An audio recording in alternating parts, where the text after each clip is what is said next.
Hello, this is our reading introduction to Book 5 of Clarissa. This isn't the first letter, but this is letter 5. I wanted to make sure we had more of Clarissa's voice and perspective in here. Book 5 is when things start to really get dark. When Clarissa realizes that her option is no longer marry Solmes or elope with Lovelace, but it is marry Lovelace or continue to try and find some way out. I mean, if anything, running away with Lovelace was a way for Clarissa to buy herself time, to be able to make her own choices. And of course, she finds that other people's reading of that choice means that things are more difficult for her, but she doesn't know that. So here we have letter 5, Clarissa to Anna, Thursday evening, June 8th. After my last, so full of other hopes, the contents of this will surprise you. Oh, my dearest friend, the man has at last proved himself to be a villain. It was with the utmost difficulty last night that I preserved myself from the vilest dishonor. He extorted from me a promise of forgiveness, and that I would see him next day, as if nothing had happened. But if it were possible to escape from a wretch who, as I have too much reason to believe, formed a plot to fire the house, to frighten me, almost naked, into his arms, how could I see him next day? I have escaped. Heaven be praised that I have.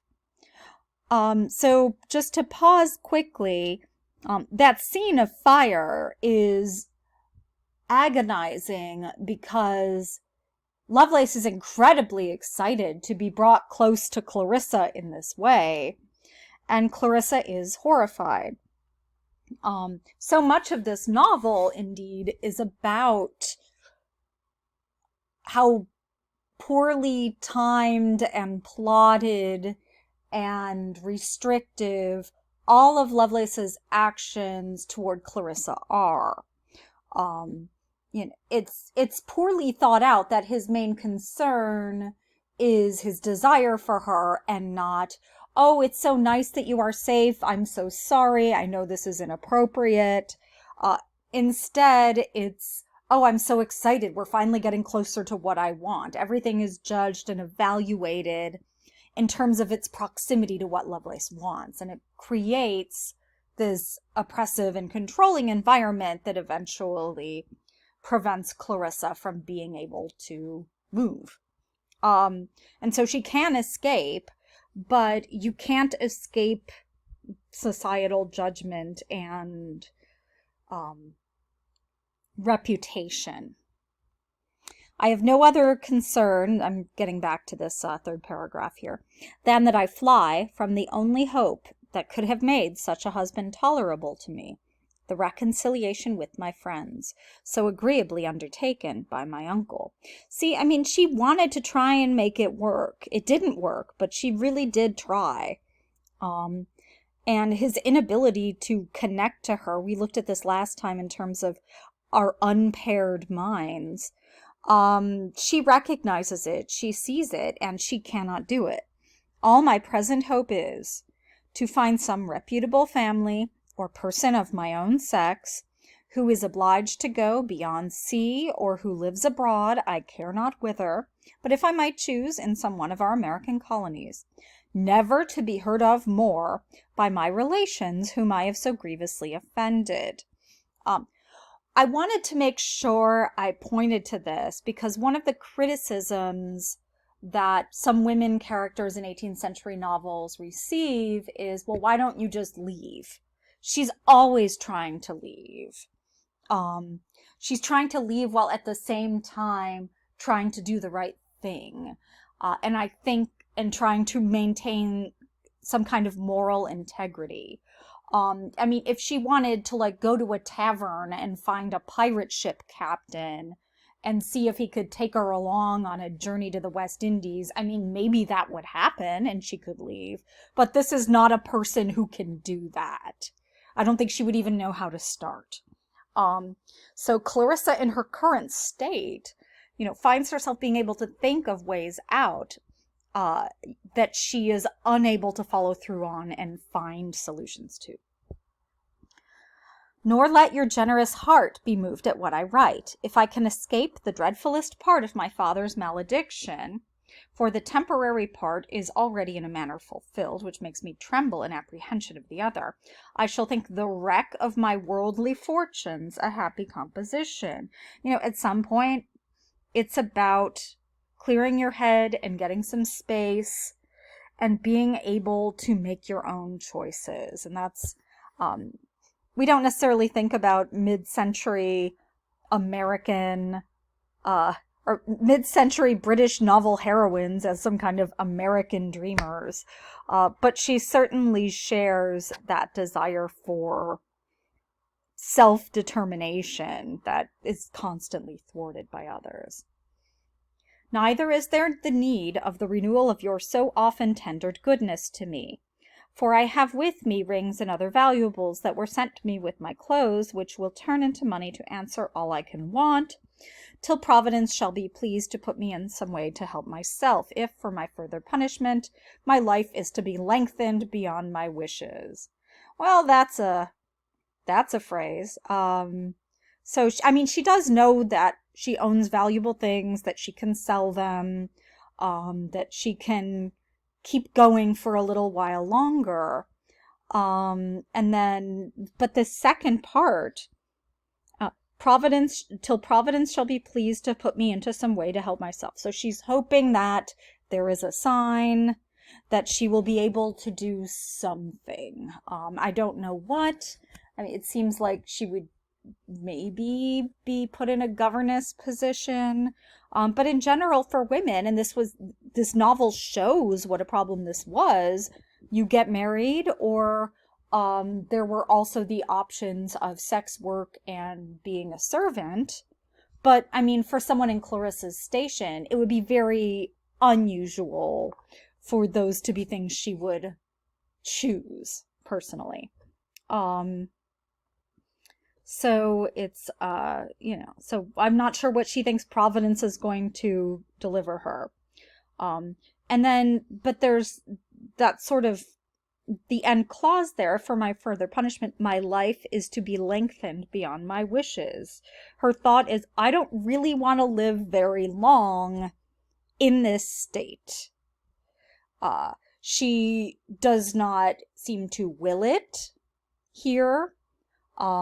Because, again, it's someone who is trying to be a moral person, with, reasonably, Christian values, or whatever those would have been in 1748.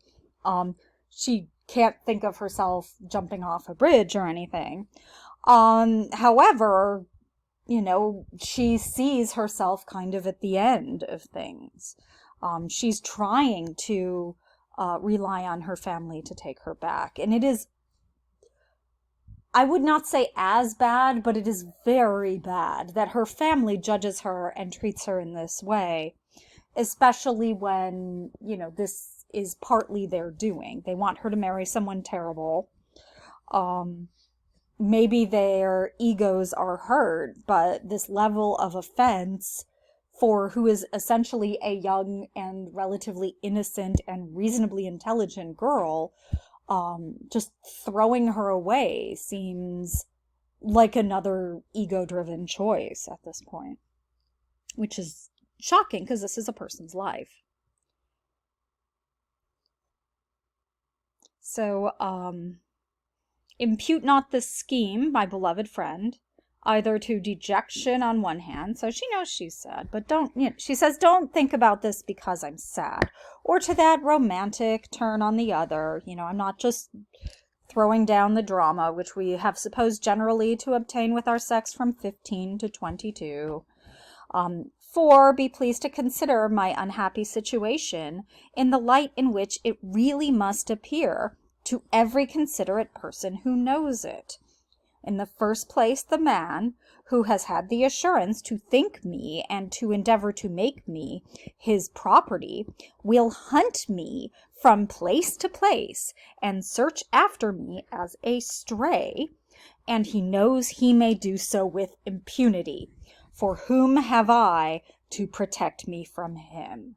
It's heartbreaking how clearly she sees the world in which she lives, and others don't seem to. Her family seem to have this, well, good riddance to disobedient daughters perspective on her. I'm trying to think of this, says Clarissa, rationally. If we look at this in the light, this is a man who wants to make me his property. It's not romantic. It's not, this is my boyfriend who wants to marry me and we've had a little bit of a tiff. This is someone who wants to deprive me of my rights because legally that's what it is. And he will hunt me. And I talk a little bit in the Google Docs for this unit about use of animal metaphors. Will hunt me from place to place. I mean, he's like tracking an animal, and he talks about her like she's an animal at different times, and search after me as a stray. And really, when you talk about what a stray is, it's something without a home. And she, at this point, does not have a home. She will have to sell her jewelry to rent rooms until she can figure out what's next. She's kind of buying herself time. And she's right that she doesn't have a protector. Who is going to protect her? She knows Lovelace will always have more money than she does, especially when she's just trying to sell goods to keep going. And she knows that any boarding house or rooming house in which she is staying, if this guy shows up with an extra, few coins, he'll have access to her. Because for all these rooming house people or boarding house type people know, she is some fiance who's just disappeared and some silly girl who, who is lucky to have a chance with a handsome, wealthy man. People will think she's silly, but she's not. She doesn't want this. And so she's also writing to warn Anna that this wicked man knows I have no friend in the world but you. So in this case, you might be subjected to inconveniences greater than even than those which you have already sustained on my account. She knows she can't go to Anna's house because he's coming there. Her cousin Morden, who eventually is more sympathetic, is right now aligning with James Harlow. My brother has engaged him in his party. Which, I mean, if you tell a side of this story that isn't Clarissa's, you can see why. And that's the thing that I think is important about this book, is that this book refuses to write over Clarissa's experience and Clarissa's identity, and insists on representing her perspective at every turn.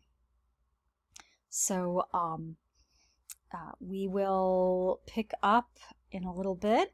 Enjoy reading the book 5 sections. Enjoy thinking about the further developments, and also take a breath because some tragedy is happening in this book, and you will also see that in the Google Docs. Take care. Bye.